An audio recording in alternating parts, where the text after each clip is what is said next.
Good morning and welcome to the First Unitarian Society of Madison. My name is Kelly Crocker and I'm one of the ministers here. Today I am joined by the worship team of Linda Warren, Drew Collins, and Stephen Gregorius, along with our special guests, Jennifer Yancey, Becky Burns, Sandy Eskrich, Bryan Rainey, and Jay Ranney, along with Catherine Cluett.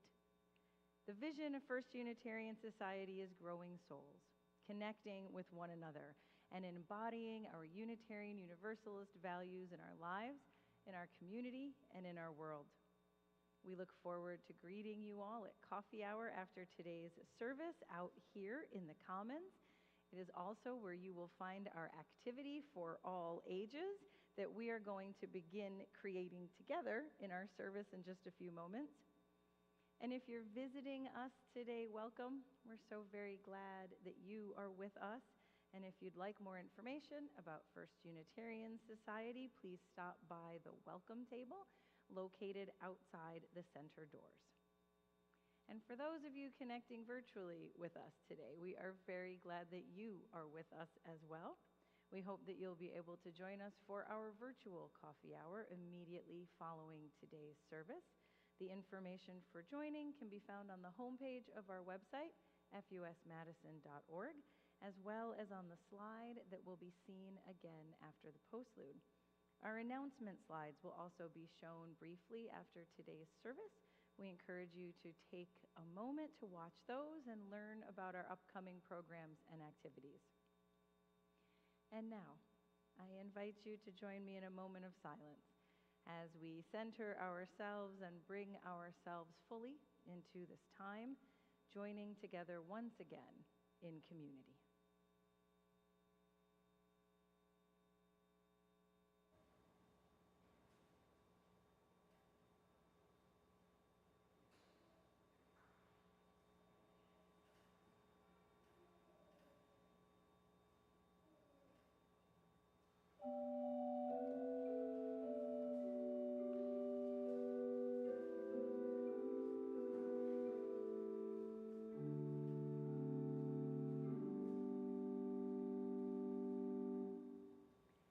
Come into this place, sink into this chair, breathe into this body, the very body that will be you till your very last day.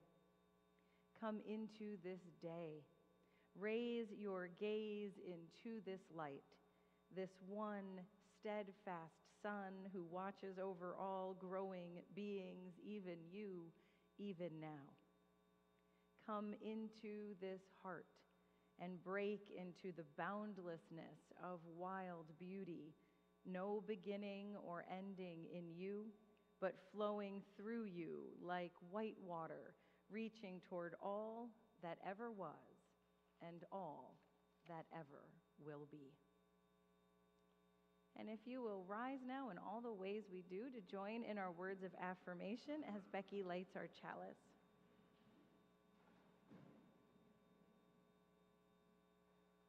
Day breaks on our gratitude for family and friends, for the freedom to find our own truth, for the company of those who gather here, and the promises we offer one another.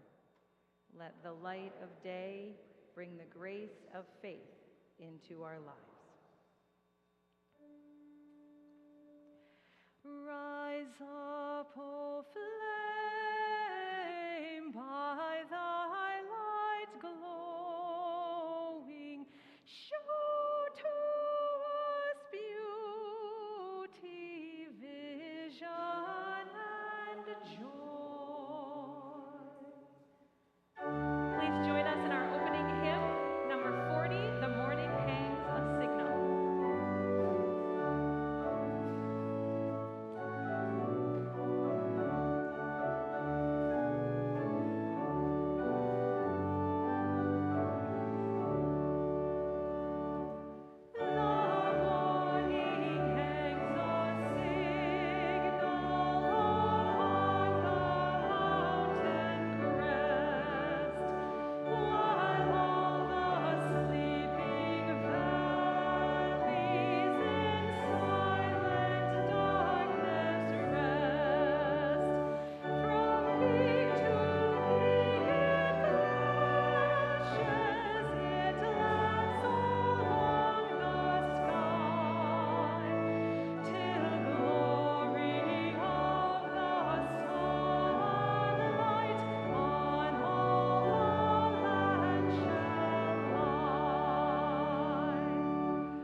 be seated.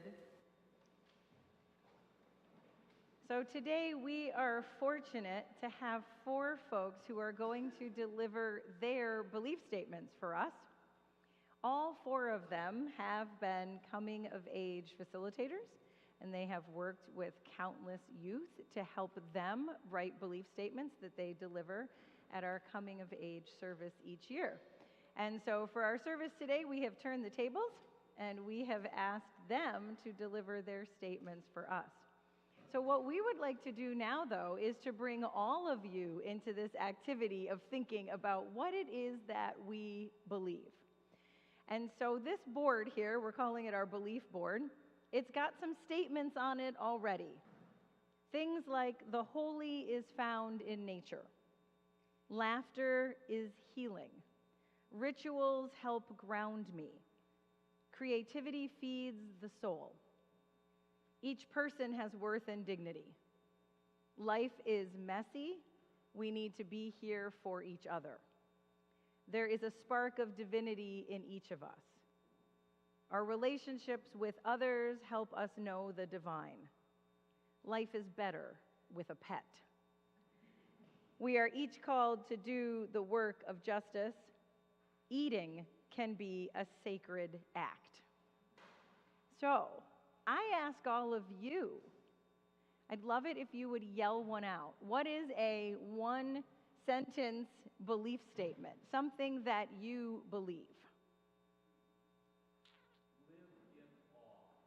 Live in awe. Thank you, Dave. Okay.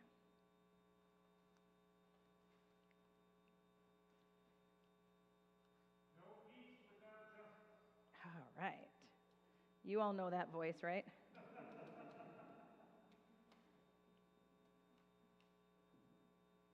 No peace without justice. Thank you, Kelly.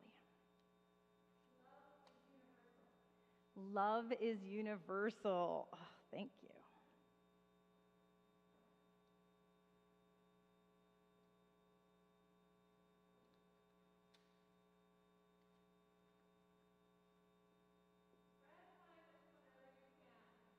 Spread kindness whenever you can. Thanks, Leslie.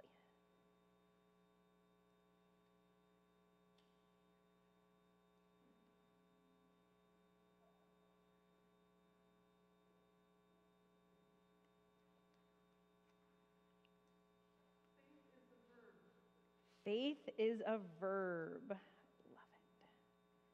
Thank you, Trudy. Claire. Live compassion. Thank you, Claire.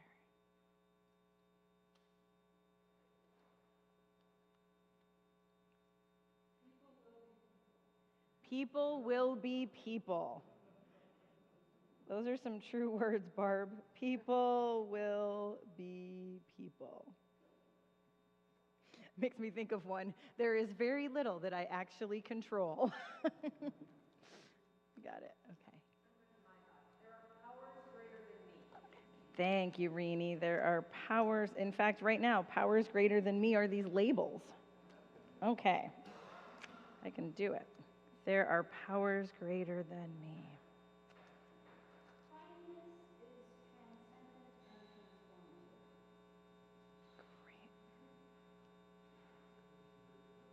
I gotcha. Just give me 1 second. Fighting with my labels. Kindness is transcendent and transformative? Okay. I love it. Kindness is transcendent. Can I fit it on our label? And transformative.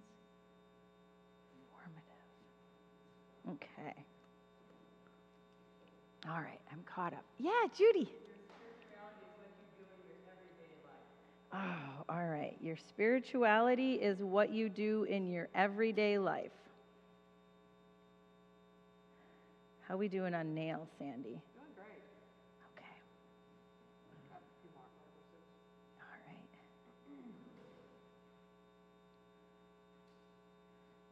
These are great. Thank you all for making this work.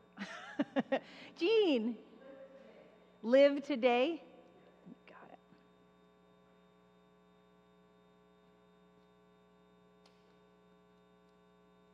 Okay. Oh, Winnie. Imperfect is perfect. Aw, thank you, Winnie. I'm going to write that really big. Perfect. Is there another hand? Yeah. Patience is important.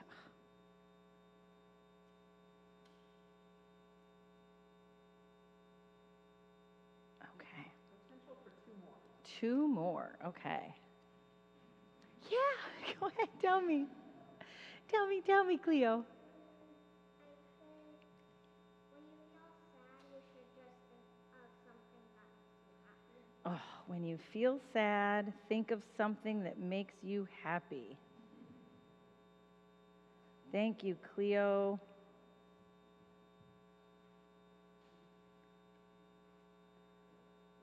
I'm getting it.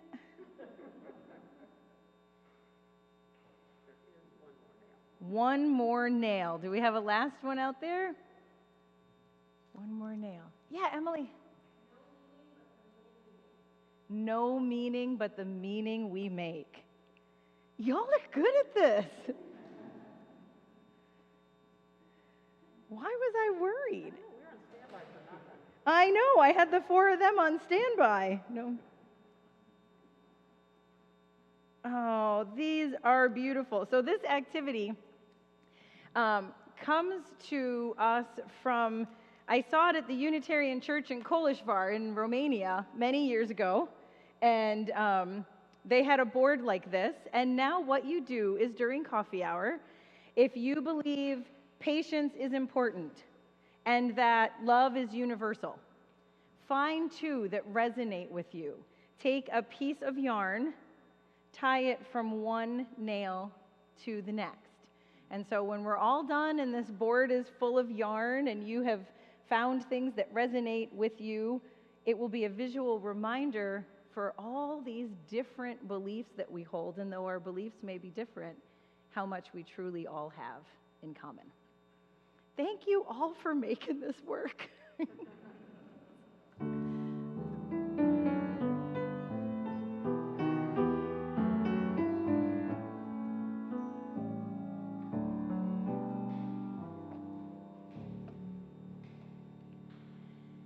And I now invite you into the giving and the receiving of today's offering.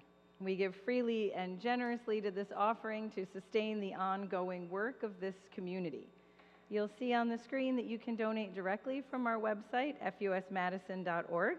You'll find the text to give information there as well. And in addition, there are baskets for cash or checks at the back of the auditorium. We thank you for your generosity and your faith in this life we create together.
Good morning. My name is Becky Burns. I was born and raised here at FUS. In fact, I offered my coming-of-age faith belief statement back in the 1980s. Currently, I serve as a co-chair of the FUS Racial Justice Ministry team and am a member of your Healthy Congregations team. And I'm looking forward to teaching Coming of Age again this year. I believe our behaviors reveal our true beliefs. That's how I approached this opportunity. I looked at what I do, how I present in the world, and then I explored the value or belief that was behind that behavior. After all, actions speak louder than words.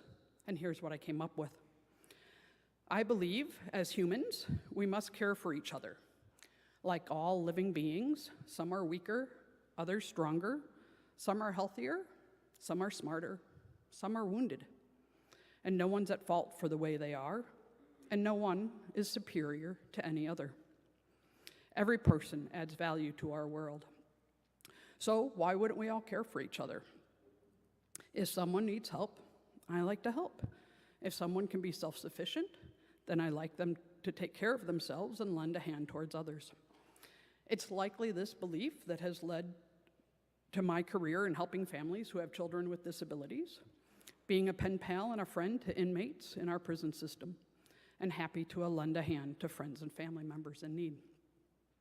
I've always aligned with the story of the starfish. One day, a man was walking along the beach when he noticed a boy picking up something and gently throwing it back into the ocean. Approaching the boy, he said, "What are you doing?" And the youth replied, "Throwing starfish back into the ocean. The surf is up and the tide is going out. If I don't throw them back, they'll die." "Son," the man said, "don't you realize there are miles and miles of beach and hundreds of starfish? You can't make a difference." After listening politely, the boy bent down, picked up another starfish, and threw it back into the surf. Then, smiling at the man, he said, "I made a difference to that one." I believe in treating each other with dignity. All of us are born with inherent worth and value. I even go so far as to believe that if everyone treated others with dignity, we wouldn't be plagued with issues like racism and homophobia. Rather than treating others the way that we want to be treated ourselves, try treating others the way they would like to be treated. There are huge benefits for all humans to simply accept each other's identities and be accountable for our own words and actions.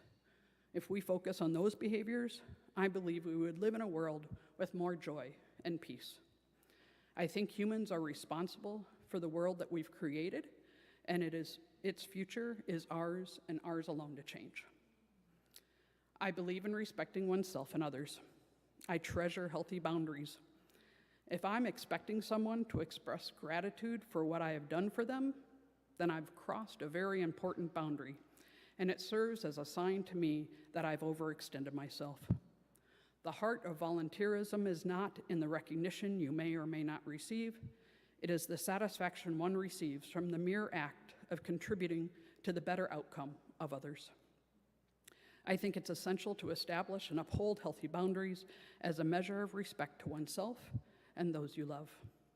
Finally, I believe in the rejuvenating power of music, thank you, of silence, of good friends and laughter. I think we could all use a bit more of that in our lives. Thank you.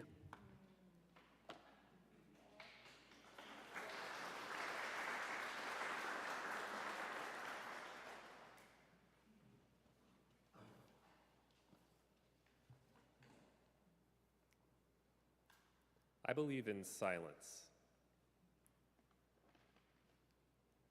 I thought it might be funny if I just stood here in silence for 5 minutes. But I don't think that sound is a bad thing. I love talking with people. I think it's important that somebody can speak up when they see an injustice. Personally, I also like to make music. But there is a saying that I heard a lot playing in big bands. Jazz is about the notes you don't play. Sound is important, but what's more important to me is the space we leave between. When I was little, I was sensitive to noise. I would wear ear protectors in movie theaters. I was at my best in quiet places, and I still am. Silence helps me calm down. It helps me process everything that's going on. Silence is also an important tool for me day to day. When I play contract bridge, it helps me concentrate so I can do my best. When I'm at work and I disagree with somebody else, if I silence my own opinions first, it gives other people space to share their own opinions, and usually that's really helpful. Like most tools, though, if we use silence wrong, it can be dangerous. Like a very sharp knife. It's extremely useful if we use it carefully, but it can also do a lot of damage if we're not careful. One example of that today is what's going on in Russia and Ukraine. There's a lot that I find sickening, but one of those things is the way that Putin uses silence as a weapon. In Russia, the freedom to protest is only a facade. You can't write a newspaper article about what's truly going on. The silence makes it almost impossible for people to work together to stop the evil. Silence can be damaging. Silence can be eerie. Silence can be awkward. But at its best, silence is an essential part of my life, especially my spiritual life. I've changed a lot since I grew up Catholic. One thing that has not changed is the importance of silent prayer and meditation. Here at FUS, we often start services with a moment of centering silence. Something feels very natural about that to me. When I think about the whole universe, most of it is very quiet. When we sleep, we are silent. For the many years before we're born and after we die, we are silent. It's only for a fleeting flicker of time that we can cut through that silence. Silence reminds me of how precious an opportunity that is, and it reminds me to make the most of this life.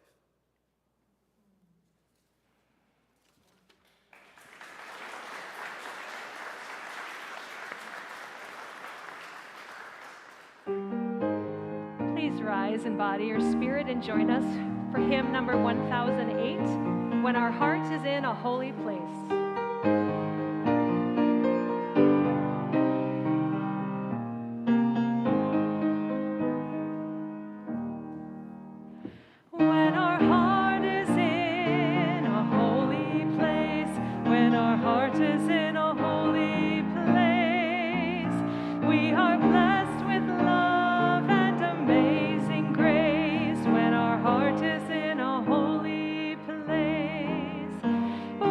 Try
Hi, I'm Jay Ranney, and I believe in the journey.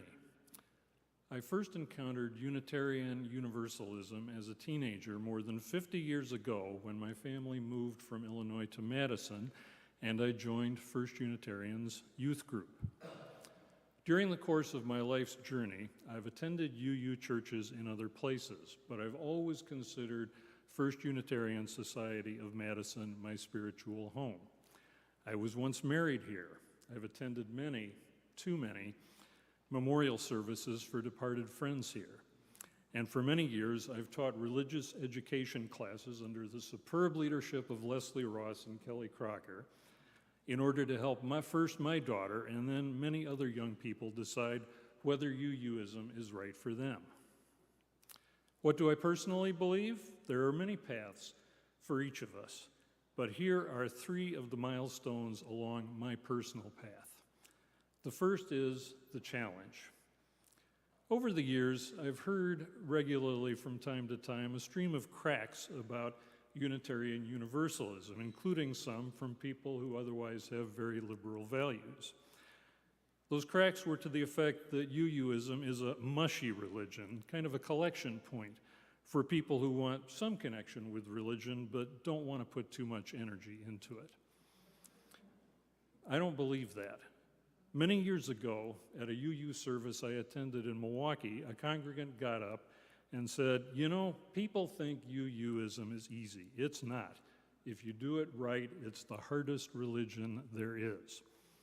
His statement struck home with me, and it's been an essential guide, and a goad, I should say, for my personal path. I think our religion is hard because it doesn't come with a built-in roadmap. It provides options and suggestions, but every UU must find their own path. It's hard work, but I've found it very rewarding, much more so than being confined to a doctrinal route planned for me by others. The second milestone in my path is what I would call enlightenment. One of the basic questions we talk about in our religious education classes is there a God? I've thought about that a lot over the years, and I think my answer is that I would consider myself a mathematical deist. Let me explain what I mean by that. Many years ago, when I took physics in college, I learned about the laws of gravity and planetary motion. I had an epiphany in class one day, the day that we studied a law discovered by the Bohemian mathematician Johannes Kepler, Kepler's secondary law of planetary motion. And that's probably the last time you'll ever hear anybody say their faith was inspired by Kepler's second law of planetary motion. Now, what is that law? Kepler's second law is basically planets do not orbit the sun with constant speed. They orbit the sun in an ellipse, and their speed varies so that the imaginary line between the sun and a planet as it goes through its orbit sweeps out equal areas in equal times as the planet orbits the sun in its ellipse.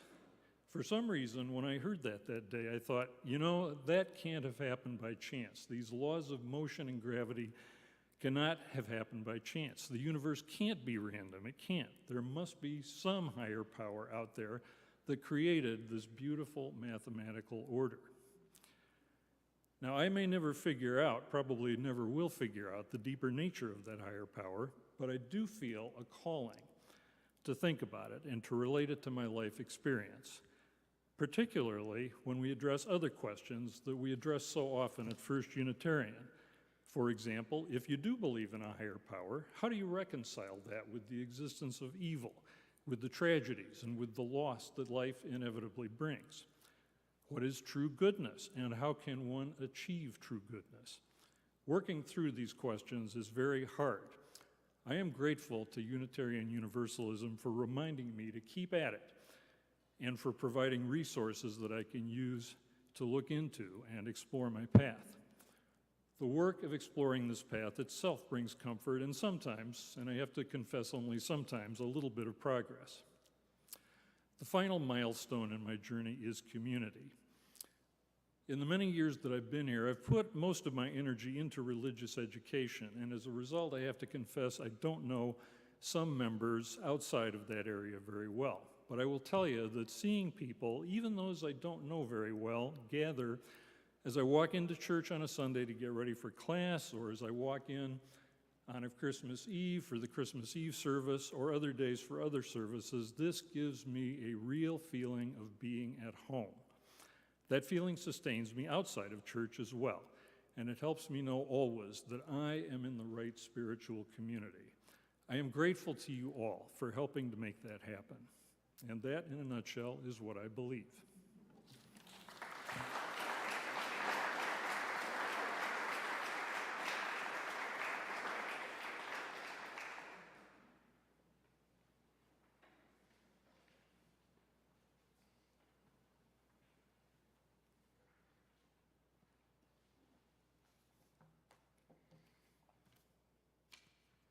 Morning.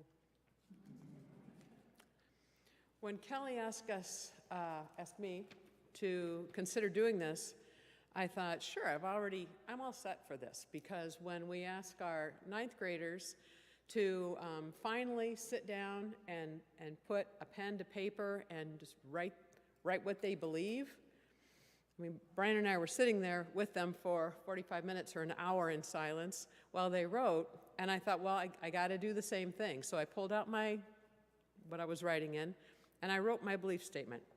So when Kelly asked, could we do this? I thought, sure, I've already done this. And then I didn't pull it out to look at it until just the other day.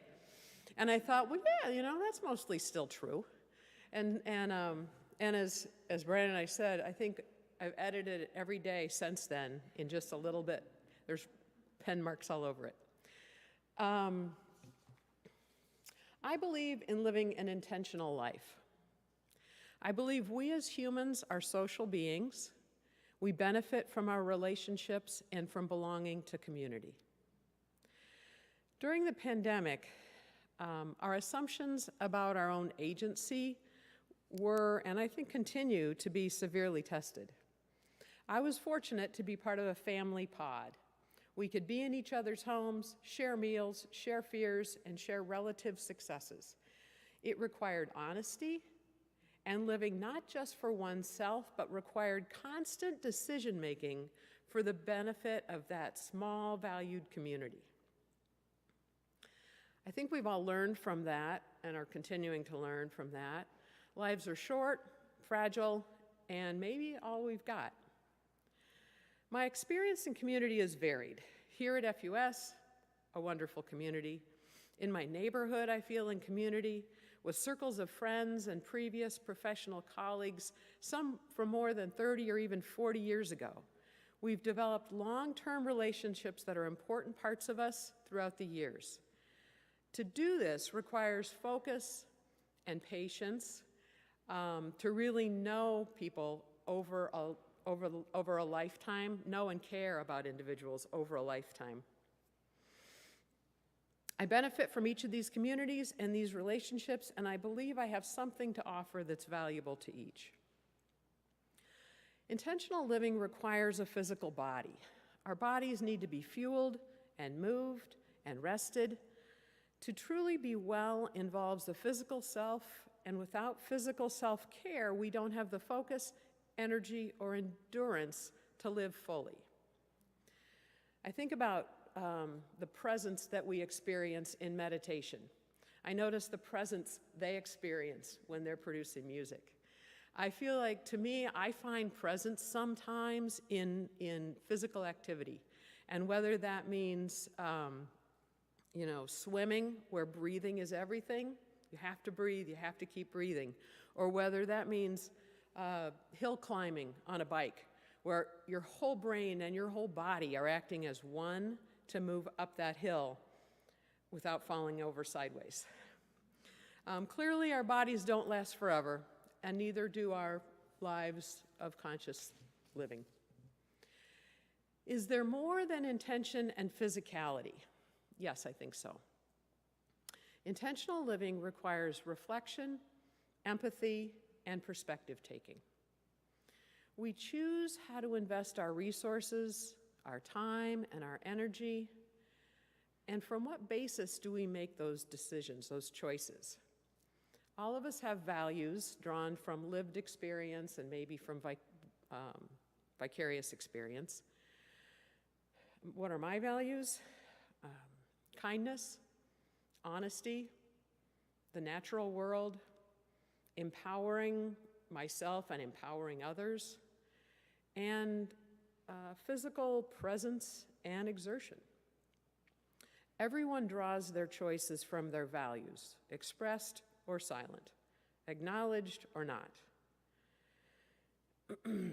When I retired a couple of years ago from public education, I did it with some intention, and I decided I wanted to grow a few things in my life. I wanted to grow my spirituality, I wanted to grow my civic engagement, and I wanted to grow physical wellness, as well as continue to take care of family and friends. I believe without considered and applied values, we're only a very sophisticated animal driven by behavioral conditioning, less than an intentional spiritual human. So values considered, weighed, and expressed in action are the foundation of spirituality and are necessary for an intentional life.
Many thanks to our 4 presenters today.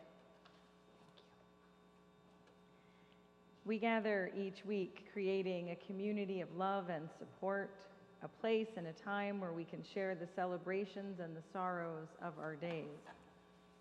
Anne asks us to light a candle of gratitude, relief, and joy for the reestablishing of a long relationship that was broken by emotional and geographic distance. There is great joy for taking small steps on this journey together. And we light a candle of concern and hopes for healing for Rebecca Blank, who received news of an aggressive cancer. We send our prayers for support, for hope, and that she is surrounded by those who love her on all the days ahead. Alyssa Ryan Joy asks us to light a candle of concern for the Lenow family, who are struggling with COVID in their home, with the illness itself, and with the disappointment of two little ones who were supposed to be at a sleepaway camp this weekend. And we send Mike and Anya our best and hope that they are on the other side of this very soon. Bev Dussault asks us to light a candle for the new national 988 number for those struggling with mental health issues. May we celebrate the lives it will save, those rich or poor, from this day forward. And a candle of joy, gratitude, hope, and prayers for Amanda and Oliver Kiefer and their twins who were born at 29 weeks this past Wednesday. They welcomed Simone May and Weston Henry into this world. Both are struggling in the NICU. So we know that this will be a long journey for all of them. We're holding all of them in our hearts, as well as grandparents Henry and Barbara Nelslow, as that family loves and supports each other so very well. And I light a candle of deep sorrow for the passing of the Reverend Mark Ward. Mark passed away suddenly this past week. You may remember Mark as our ministerial intern way back in 2003. From here, Mark was called to the UU congregation of Asheville, North Carolina. He went there in 2004, and he served them until his retirement in June of 2021. Mark was a brilliant human being, with a curious mind, a hearty laugh, and a heart filled with compassion. We hold his wife and their family in our hearts as they begin a journey of deep and abiding grief. And we light a candle in solidarity with the people of Ukraine, both in their suffering and in their struggle. Together we yearn for peace for them and for all people, for an end to all wars of conquest anywhere and everywhere on earth. And if you'll join me in a moment of prayer. Spirit of compassion, enter our hearts. Be with us in the hard hours, the lonely hours, the times of loss and pain. Help us to remember the kindness that dwells within. Spirit of belonging, help us see the pain of those around us, the ones we know and the ones we know not yet. Let us be with them in their sorrows, that we might speak a gentle word along the way. Spirit of love, enlarge our hearts so that our compassion may embrace all. Let us be generous of heart, that we might forgive and be forgiven. Spirit of life, let us be together in our humanness, in our vulnerability, that by traveling the path together, we may be made strong. Spirit of it all, help us to face the mysteries of this life. Ground us in trust, in openness, in hope, and in love. May these hold us and heal us. Bless us and all in our care this holy day. Blessed be, and amen.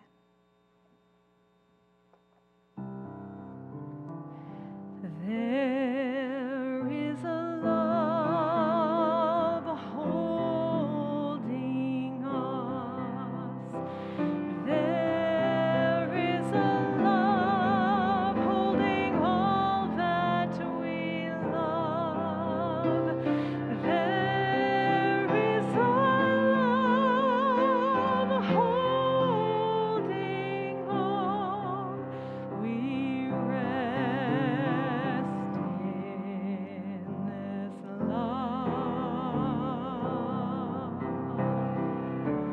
rise in body or spirit for our closing hymn, number 131, Love Will Guide Us. There are some additional verses. You can follow the words on the screen. Love will guide us, peace has tried us, hope inside us will lead the way on the road from greed to giving. Love will guide us through the hard night. If you cannot sing like angels, if you cannot speak before thousands, you can give from deep within you. You can change the world with your love. Love will guide us, peace has tried us, hope inside us will lead the way on the road from greed to giving. Love will guide us through the hard night. You are like no other being. What you can give, no other can give. To the future of our precious children, to the future of the world where we live. Love will guide us, peace has tried us, hope inside us will lead the way on the road from greed to giving. Love will guide us through the hard night. Hear the song of peace within you. Heed the song of peace in your heart. Spring's new beginning shall lead to the harvest. Love will guide us on our way. Love will guide us, peace has tried us, hope inside us will lead the way on the road from greed to giving.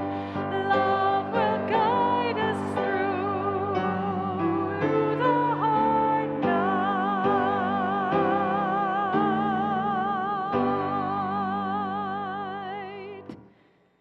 Our benediction today from our own Kelly Asbruth Jackson. I send you out now to share yourself with the world. May its promise and complexity set your mind ablaze. May you hold fast to what your life has taught you. May you question everything. And when you have changed the world and the world has changed you, may you return again to this place and share what you have learned with us. Blessed be, go in peace, and please be seated for the postlude.